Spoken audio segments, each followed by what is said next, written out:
topic one, and can we go all the way back, Rob, to the question section?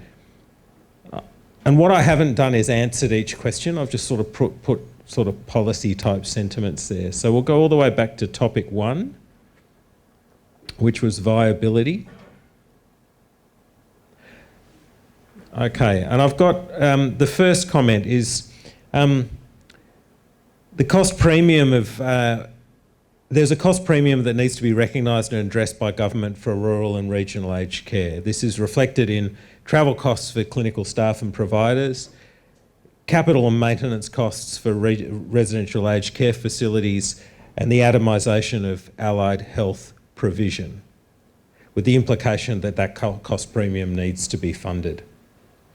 Was that a sentiment that people heard, and was that an accurate reflection of that sentiment? Anybody disagree? I might just say that going forward, where there's any sharp disagreements. Okay, we'll include something to that effect.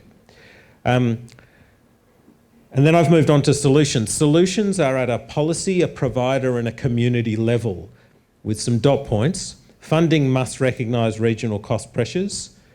Providers should consider models to create their own economies of scales. Innovation, including technological solutions, may provide opportunities to improve efficiency and reduce costs. Communities can band together and make aged care a community-level activity. And more broadly, conceptualising aged care as not an independent sector but as part of a local care economy may overcome fragmentation issues and poor economies of scale. Innovations, including co-location of aged care and childcare facilities, provide pathways to achieving economies of scale and staff retention. There's a lot in that one. Was there anything about viability that that didn't appear in those dot points? Okay. Thank you. Also, just reflecting on the model, which disadvantages so many regional providers, a review of that. Thank you. That's very important. Actually, the very next point, but yeah. Good. Sorry, I should have gone to that one. The modified Monash model requires a review, and I sincerely hope that comes out of both these summits and something happens there, because it's so clearly a shared view across so many people. A couple more points that, yes, what have I missed, Robin? About the rigidity of the funding to move across services. Do you remember what Gary was saying here? Yeah, it was just that I probably don't know it well enough, and Gary's gone. Never mind, I'll try and think of it. That's all right, I'll have a look in my notes, because if Gary said it, I'll have written it down. I'll just move on to another couple. Regional aged care is a poor cousin in our care economy and is a victim of sectoral competition for staff, not just with acute care, but now with the NDIS. Perverse incentives to practice in other areas of the care economy in preference to aged care must, to the greatest extent possible, be addressed. Okay, thank you. The implementation of aged care Royal Commission recommendations must be staggered and presents a viability risk to small regional aged care facilities and providers. I think that was a pretty clearly held sentiment. I'm going to object to that from CODA. I actually think part of the problem is that you're staggering it too much, which means there's a constant platform of reform rather than here's where you need to get to in one full sweep. So every year there's new reform, new reform, rather than this is where we're going. You've got 3 years to get there. Understand, and I think that was a sentiment that was reflected in the Commissioner's view. I need to sort of take the sentiment from the room though, and my sense was that I'd be happy to put a sort of, not a dissenting view, but an alternative view in there if that was acceptable, with the sort of sense of the majority view as expressed. Is that fair? Rose, yes. Sorry, Porch.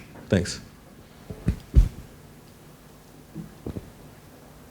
So it's the way in which the change has been put upon in very quick timelines. So whether it's all at once or even in the current, rollout, there's no clarity of when the change is coming, what the change will actually mean, without the clarity so that we can plan for it. Because it's all of a sudden, when did we get our ANAC rates, for instance? Right. 6 weeks before they were implemented. There's no, Okay. 2 weeks? Sounds a bit like 60-day prescribing, doesn't it? But Yeah. so that's more of what we mean. There I needs think to be it's- forewarning. Yeah. We can adjust that slowly. And it's treating the industry and the people we care for with respect. Yep. Got that. Okay, we might. So, were there any other viability issues? Because I'm going to move on to the second topic. Yes. I agree with you about Triple M, but I actually think your submission needs to argue what the issue is. And what I heard from the table is double M3, just because you have 15,000 to 50,000 people, doesn't cater for the difference in geographical difference. So you're treating one area in an outer city fringe the same as somebody who's 350 kilometres away from an urban area. Yep. So I just think we need to tease it out, otherwise it's going to get ignored as it sounds good, but I don't get what you're getting at. Agreed. Yep. And we can do that based on our previous work, but I agree it has to be done like that. Yes, Anne. That is actually a policy that has come out of the previous summit, and it's one we're absolutely putting up there. Yep. Yeah, with that precise articulation. So thank you, that's great. So residential home care was the next one. So the first one, community-led home care services represent a strong model for regional Australia, providing local residents with a sense of community, purpose and assistance from people who know the community. So Leslie, that was largely in response to the Bell model. Does that sort of capture what you're doing there? I can read it again.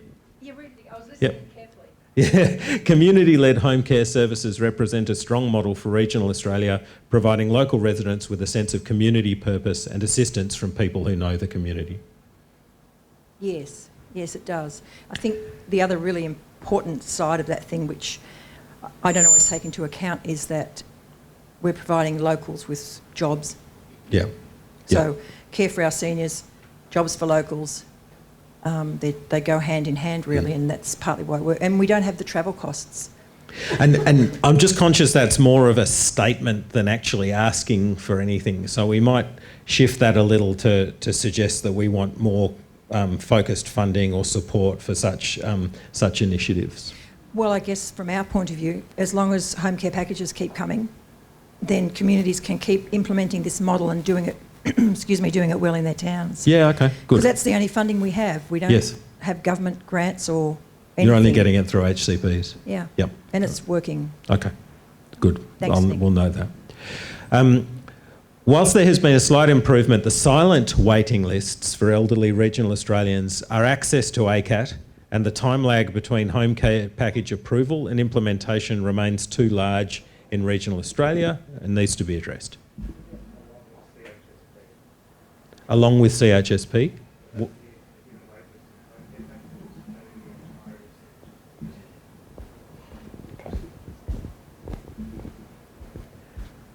Access to home care packages for older Indigenous Australians is a particular issue, and face-to-face information regarding ACAT assessment provided by Indigenous health services and workers is a preferred model to the current information on the My Aged Care website and reading materials. Thank you, Rochelle, for that one. Yep.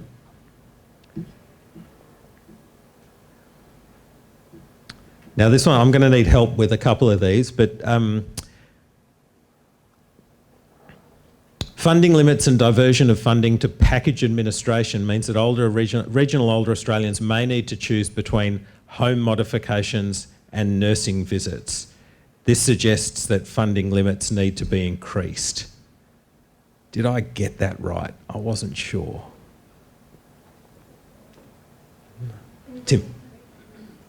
So reading it again, funding limits and diversion of funding to package administration means that older Australians may need to choose between and the example that was given was home modifications and nursing visits. So my interpretation of that was if there was a choice between two things that you need and you can't get them all, that must mean that we're insufficiently funding the programs. But that was I think that hospital doctor's view. I think the point around package management administration is a separate point, and we didn't discuss that in great depth, but certainly the issue is that for some people, particularly in regional areas where there's high travel costs, that is one of the distinctions in a regional area rather than high administration fees. There can be difficulty in funding the full level of services that someone in a metropolitan area would receive on the same package level. Okay, got it. So the issue is that regional premium means that the dollar's just not going far enough. Yes. Okay, we can include that. Yep. Yeah.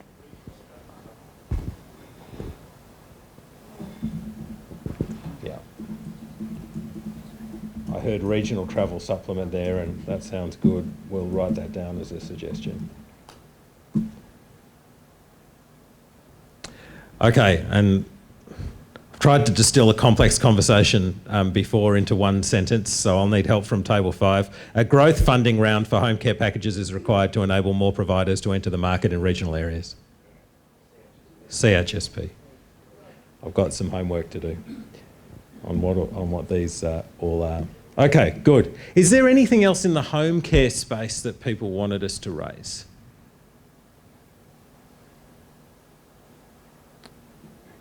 Okay. Royal Commission recommendations. So there's only 2 here. Oh, Corey, yes. I just think somewhere in there you need to include the principle of equity, that, you know, regardless of where you live, you should be able to access the same quantum of services. Therefore, some of these solutions are needed. Yeah. Because at the moment we just assume people in regional areas, oh, well, they chose to live 500 kilometres away from an urban centre, therefore they're going to pay more. And yeah. Yep. Got it. Okay, good. So this sort of paragraph just framed where I was going with this. There was a little bit of a tension. I think it was a resolved tension in the end between standards of care quality targets and the fact that there was a rural workforce issue and there needed to be alternative models, and we certainly posed that question. But this was how I sort of captured it in the end. Standards of care and quality targets must not be different, but the way to achieve those standards must be flexible and take into account limitations on regional providers. The Aged Care Commission needs to take a more responsive regulatory approach, including the rewarding of performance and the graded application of sanctions that have a pragmatic approach to issues of regional care. This would be analogous to safe harbour provisions in the financial services industry, where an institution could address issues behind the scenes prior to sanction or rating decrease. Now, I don't know if that happens already. If it happens already, we shouldn't suggest it. Does the Commission allow you sort of behind the scenes to address your problems, or you automatically slapped? I've got shaking of the head from providers. My conversation with Kate before would suggest no. They did labour the fact that they are trying to not come in hard early and to give people the opportunity to remedy whatever that it is. So we can reinforce that. It certainly was a strong message that came from them. I don't know if you were there. Okay. Sorry. Yeah. I think that this mention is, they've certainly said that they'll take a nuanced approach to risk-based approach to enforcement of the rules. But once they decide that you've done the wrong thing, there's no you can just fix that up and then come back and we'll say it's all ticked off. That goes on the public record, and you're named and shamed and all that sort of stuff. So that's the distinction. So it's actually a gap in the pyramid actually that they've missed out. Yeah. Okay, that's a good point. Thank you. That's probably, I'm just reading the other one. It's not very good, so I'm not going to read it out. I'm going to ask you guys, what else did we discuss on Royal Commission? I didn't have as many notes on the Royal Commission findings, but is there anything that colleagues would like, a point that you would like us to make on the Royal Commission? Yes, Corey. I think think everybody would just like a little bit of transparency from government about where they're up to with all 148 recommendations. Yep. Timeline transparency, echoing what Table 5 was saying. Rose, did you want to make a point there? No. Sorry, Nick, just the question about the commission. Yep. The independent tune review would be really good to see. The capability review of the commission, that still hasn't been released, and it's directly related to the commission. We didn't discuss it today, but it relates to that point, I think. Like, it's still pending. We can certainly bring up new points at this stage if people just need some nods from other providers and people who are in agreement with that. Okay. And we've got the transparency and progress of recommendation implementation, which will bundle in with giving people enough notice and so on and so forth. Okay, yep. Yes, RT. I took my notes. Didn't we talk about the care minutes and making them more... I'm trying to think what the wording would be, but we talked about... we did, and that's the one that I just didn't get it right. I'll I'm just wondering do about a control making sure Z that here and see what I we talked wrote. about tying it to something that I'm not phrasing it well, but more accustomed to reality, I think. But where ENs and carers actually got a different a minute. I'll read you what I wrote about that. The care minute requirement is an example of a compliance issue that requires a flexible regulatory approach. For example, care minute value could be considered differently based on who is providing that care. Yeah. And I think the suggestion was maybe to do it based on maybe on salary or cost of the worker. So that way you recognise that an EN who'd worked for 30 years, their care minutes probably had more value than an EN who just started, versus and the same thing with RN and care workers, using that kind of scale. Yeah, I think. That's am I what phrasing it correct? That's what I heard too. Okay. All right. Okay, good. Can I add to that? Sorry. Yes. I think after the conversation around multidisciplinary care, I think the fact that none of our allied health care minutes count, none of our doctor in facility minutes count, none of our pharmacy minutes count. So there's all these costs associated with providing the right model, yet the ratios and the care minutes provide an incentive not to invest in those spaces. Thank you. But also with that goes with the type of cohort of client you have, you may want a different skills mix. So the sort of services I provide, I actually don't necessarily need care workers, but I need psychologists and behavioural support therapists. So it's about being flexible to deal with your client cohort needs. There's no flexibility in the system. Okay, so I've added MDT care minutes, if they are to be considered the ideal model of care, should be counted as care minutes. There needs to be flexibility for providers to apply the care minute rule to their own specific needs. Yeah. And there's been a lot of rhetoric around, we don't want this to stifle innovation. If you've got an innovative model, come to us.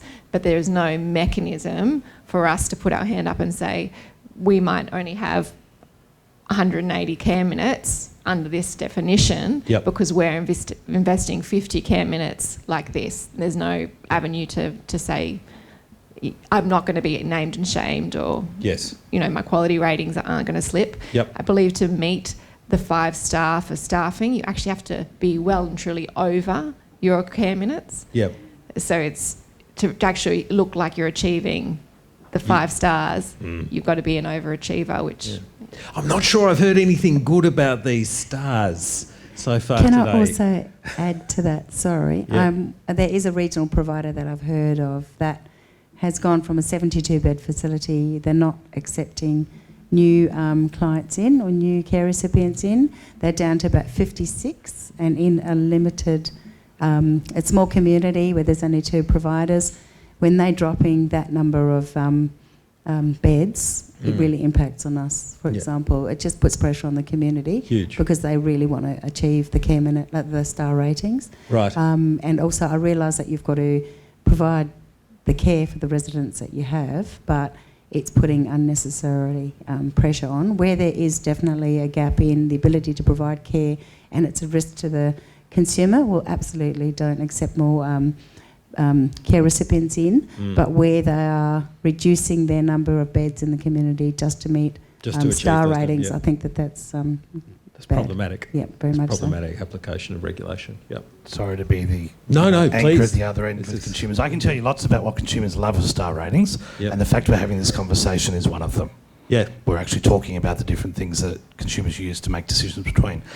But you talked before when you were doing edits there, Nick, about flexibility for the provider based on what they need.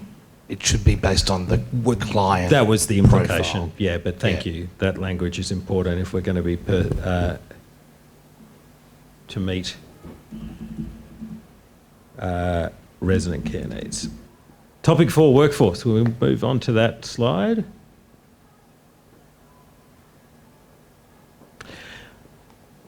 So we heard of a great pilot model down in Port Lincoln, one of 7. Australia suffers from a horrible infectious disease. I'm an infectious disease physician. It's called pilotitis. We pilot lots of things and then people recover from it and we just move on to the next infection of pilotitis. So mechanisms must place potential trainee care providers, so I've used that as an omnibus term for PCAs through to GPs and everything around a resident, must place potential care providers in regional areas. The example of the training program in Port Lincoln, one of 7 programs nationally, was raised. These programs require expansion into other regional centres. Good. Financial incentives represent a critical measure to attract and retain a regional aged care workforce. Thank you, RT. I think you expressed that. There is actually no other way to frame that. It's going to cost more money. Streamlined migration is urgently required at a federal government level. Once arrived, integration and support of migrant providers is likely best achieved by the community at a community level. Putting a little bit of the onus on the community, I think, was the sentiment that came out there.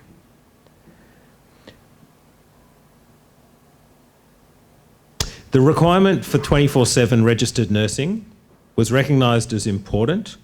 Linda's had to go, but that was important point from the ACN, and could not be subsumed by other carer levels. However, the skills and experience of experienced nurses in particular, needed to be taken into account when assessing the adequacy of regional workforces. So I guess what we're trying to say there is, yes, have the 24/7, but when you're taking into account things like care minutes or have I got enough staff or so on and so forth, is my staff skill mix adequate, then the Commission needs to take into account that important group, who I sensed have been left behind a bit between personal care assistants and RNs.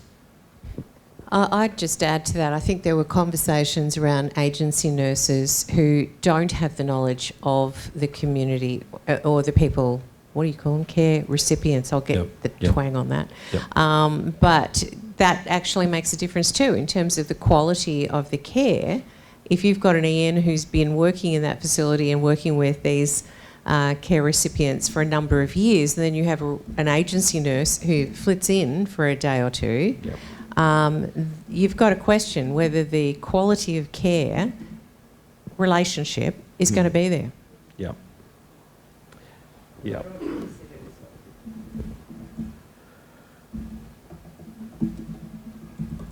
Good. Got it. Okay. Thank you. Okay, now this is where I started to run out of a little bit of cognitive juice here. So you're going to have to help me with the last couple of topics. Let's just ask: was there anything in the workforce space that people can recall that's nagging at them? Corey, anything? No? 5. There's a sort of table 3, table 5 thing going on here. So just, sorry, hi again. Just around the agency, I think it's also to try and put back to the agency a level of transparency over the experience that these fly-in staff have, because that's, I think, where a lot of the areas are coming from, are inexperienced agency nurses, which will have a ripple effect on those agency nurses staying within our industry as well. Yeah. do some work with an agency provider. I'm not confident that they've got the same level of standards and scrutiny and accountability over what they do. Yeah. Hi, sorry. I'm sure everyone probably has discussed this already, but when it does come to the care minutes, there is that segregation of RN care minutes, and then ENs and PCs are actually grouped in together. As we have mentioned previously, I think the ENs have very definitely been undervalued there, especially with their skill level. But even if there's maybe another segregation where there's RN care minutes, EN care minutes, and PCW care minutes, maybe that's something we could look at, because obviously cost-wise, it's a lot cheaper to have an EN on the floor than there's an RN on the floor, but they still have that skill mix depending on what's required, obviously, at the time. So. Yep. Yeah, and I mean, I think that you could even build that into just that previous concept of, the care minutes may vary with the experience and duration of service of someone. If you really wanted to use regulation to make sure that continuity of care was preserved, then your care minutes would have a higher value for PCAs or ENs who had been at the same facility for 15 or 20 years, potentially. I won't put that in, it's just something that came to mind. I was just wondering also, Nick, whether we wanted to just state the fact that there's a huge shortfall in the total number of nurses available to the sector, regardless of the requirement to have a 24/7 nurse. I haven't got any figures, but they are quoted regularly in the press that there's a huge shortfall, even if, so no one can get them. Yeah. So that's right, thank you. That was one thing that was mentioned quite clearly that wasn't there. It's just the policy and regulatory environment has to reflect the workforce reality, which is a significant deficiency across all care providers in rural areas. Thank you. And the other bit was just the domestic training pipipeline. So. Yep. Which was to particularly for RNs. I think it applies to allied health too, and the primary blockage. The point where that all narrows is around clinical placements. Yes. Yep. Got it. Okay. Table 3.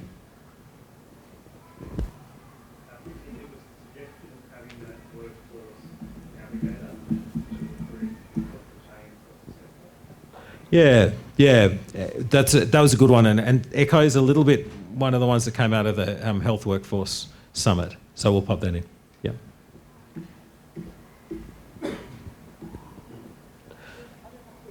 Okay.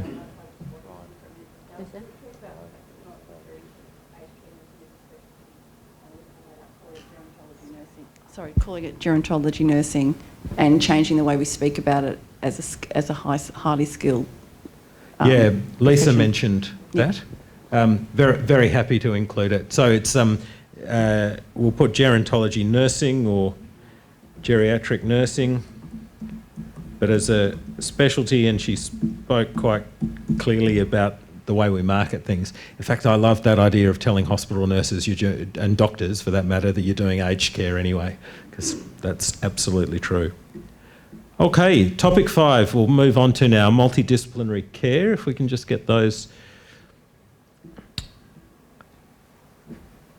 All right, so beyond making sure I got the principle, the Webster principle, which was care that's place-based, wraparound, holistic and person-based, person-centred, that they should represent the principles of multidisciplinary care, I'm going to have to ask for a little bit of help in formulating the MDT comments.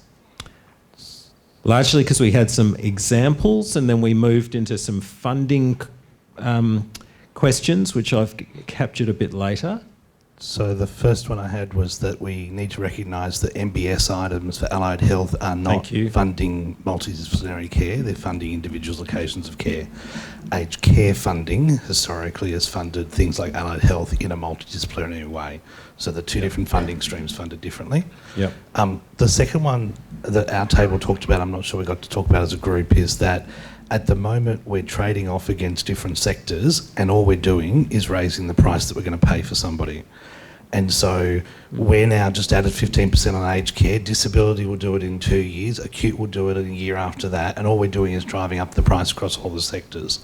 So do we need to be looking at a multi-sector employment model that isn't about necessarily activity-based for GPs, but is local communities hiring on a salary basis? So it's that kind of innovative workforce planning solutions across sector that I think we need to look at for being able to have the resources. Yeah. And then the last one is that good old federal state government, health-funded, health-regulated funding systems don't feel like they have to deliver in aged care, because that's a federal funding problem. And until we get that kind of, you know, you're going to go work at the local hospital and, by the way, every 5th week you're out of the aged care placements round, we're not going to have this problem solved. Yeah. So I'll specifically put in the bit about federal-state relations. I'll discuss that, the point about innovation in salary, but without getting too specific on the model that was proposed. All right. And I've put in that the 5 allied health items is currently grossly insufficient, which I think was a pretty important point. Yeah. Okay, just looking at those questions, is there anything else that came to mind?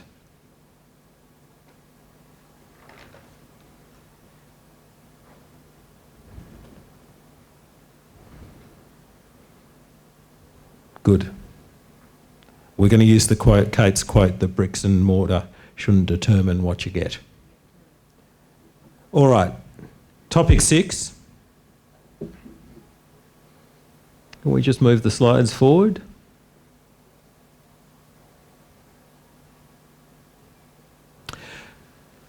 Okay.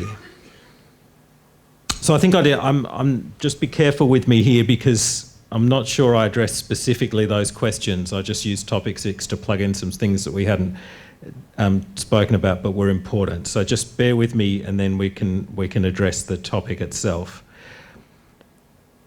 There are basic structural elements that send the wrong message to providers and residents and could easily be addressed. In particular, the loss of home care package funding on admission to a RACF symbolises the structurally entrenched differences between Australians living in their own home compared to a care facility, and remaining annual funding in the package to enable their care needs to be met by providers should be allocated to the resident.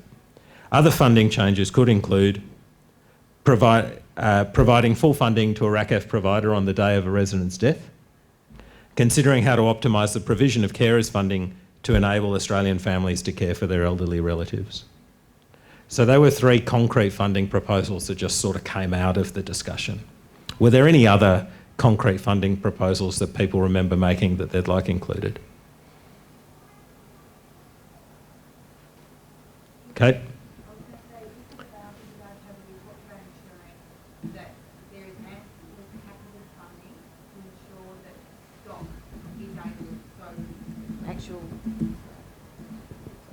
Yeah, so ensuring that we've got adequate capital funding to ensure upgrading of facilities to meet the needs of an increasing client with acuity. So a lot of stock in regional Australia, particularly the smaller centres, was not designed for high-end care. It was designed for low-end care. That. Yep. So I think ensuring that there is adequate funding to ensure that there is adequate stock, and that stock is specifically designed to deal with people with dementia and end-of-life care.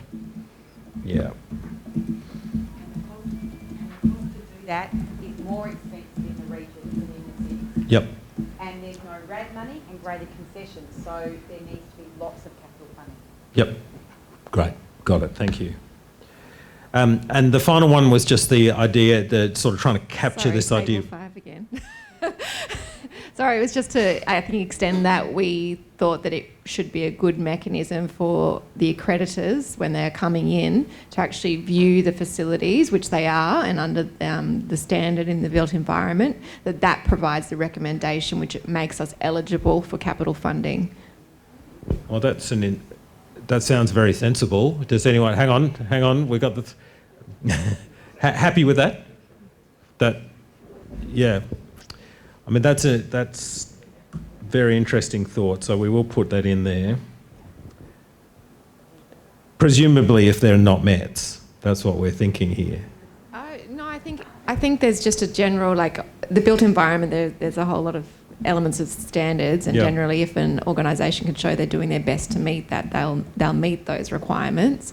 But there should be an assessment on the level of facility upgrades, shared facilities, shared bathrooms, that very simple things which are also recorded in My Aged Care.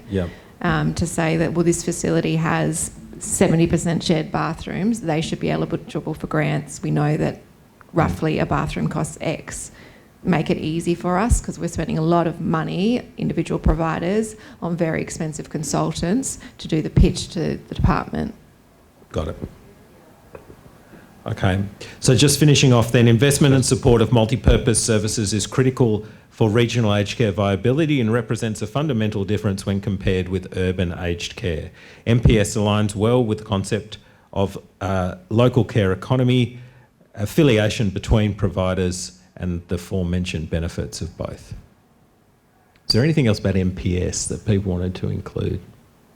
Table 8 was big on the MPS. No? Okay. I just wanted to say that it's minimising that competition between sectors that are not really separate silos. It's all part of the care economy. Oh, sorry. Yeah. Yep. Nick, I'd also good work. It may go in the beginning of this. Thanks, Forge. It may go at the beginning of the whole letter. Yep. Recommendation is the difference between RADs in the region compared to urban, and it's a baseline that means regional aged care facilities do not have the same capacity, do not have the same funding capacity, and it needs to be acknowledged. Yep. Yeah, I think as an omnibus statement at the start, we'd all agree with that. However, if you're going to start talking about RADs in the regions, we need to talk about the cost of the RAD compared to the value in that region, because too often older people go, why are you charging me $500,000 for a one-bedroom room in a town that has a $200,000 price tag for a three-bedroom house? So you've got to look at both sides of RADs in regions, between provider viability, which is really not about the RAD, it's about access to capital and access to equity, as opposed to the way that the RAD system works, that consumers just go, you're ripping me off. Okay, good, thank you. Sorry, can I just also, Yes. I've got it. Yes. Because you're talking about managing higher acuity in aged care, you haven't said residential aged care. You actually need to also be talking about in-home care. With the creation of support at home, there's going to be a big tension point coming up about what point does the system stop supporting somebody staying at home. We didn't really talk about it, but I just think we need to flag it, that that's going to be probably a different point for regions than it's going to be for urban, because of the options to be able to access other support networks around keeping somebody at home. As in, people in the regions are going to have to go in sooner? Possibly.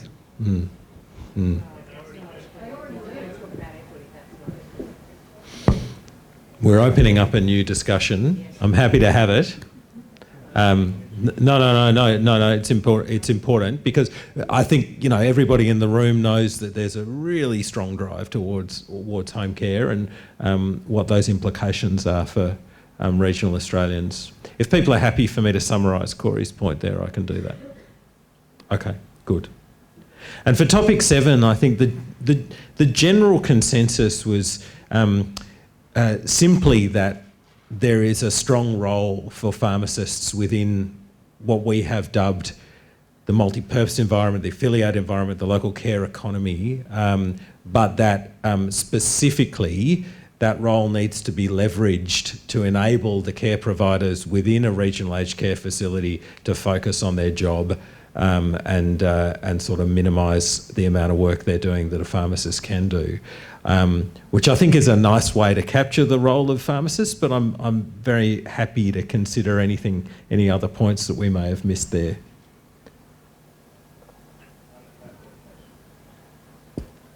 Yep. Oh, sorry. Dr. Nick, it's probably a bit of a wish list thing, but one of the frustrations that kept coming up at our table was where maybe an aged care provider has got, a facility in Queensland and another one in New South Wales, that the pharmacists are often dealing with different rules and regulations around what they can do from one state to the next territory. So one of the things that we raised was just around a need to have a harmonisation of regulations, probably particularly in, say, the vaccination space, probably full scope, like just get some harmonisation happening. Don't think that's an unreasonable request to go in with our Commonwealth-State relations point. Very happy to put that in. Thanks, Suzanne. Corey, did you have one more going once? Yep. No, I didn't hear it, that's all. Uncap the number of medication reviews that can occur, and I'll look at Suzanne to wink at me if we also need to do the same for DAA. What's DAA? Administration, dose aid administration. Oh,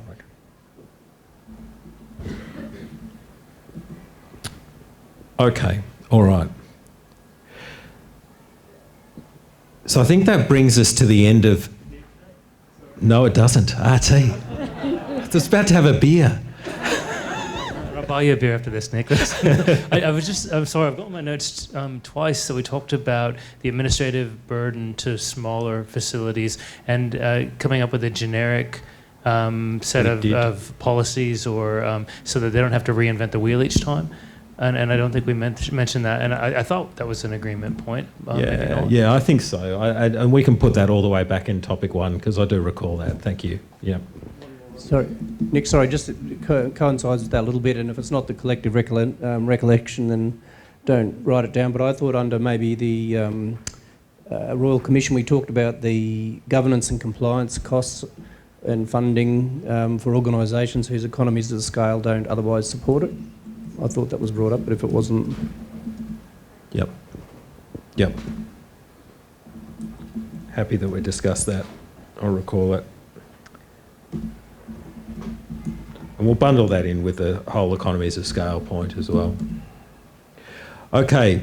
Well, with that in mind, I just wanted to thank everyone for their participation. Just the continuing to maintain energy for such a big day across such a breadth of topics.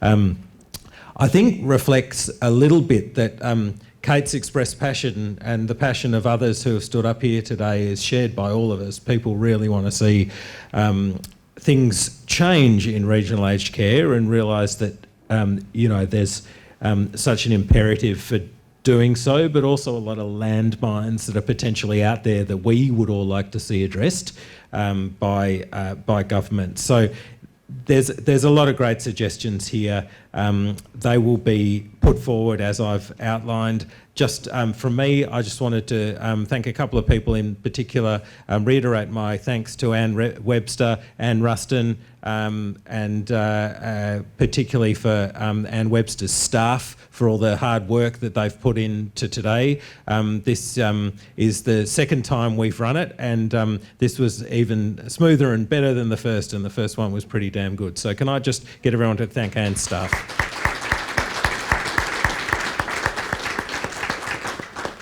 And then the last thing is to thank all of you, particularly those who've come from distance, also those who are from Mildura. It's been a pleasure to come back here again, and you guys, wherever you are, put in so much effort for such an important part of our population, elderly regional Australians. So thank you very much.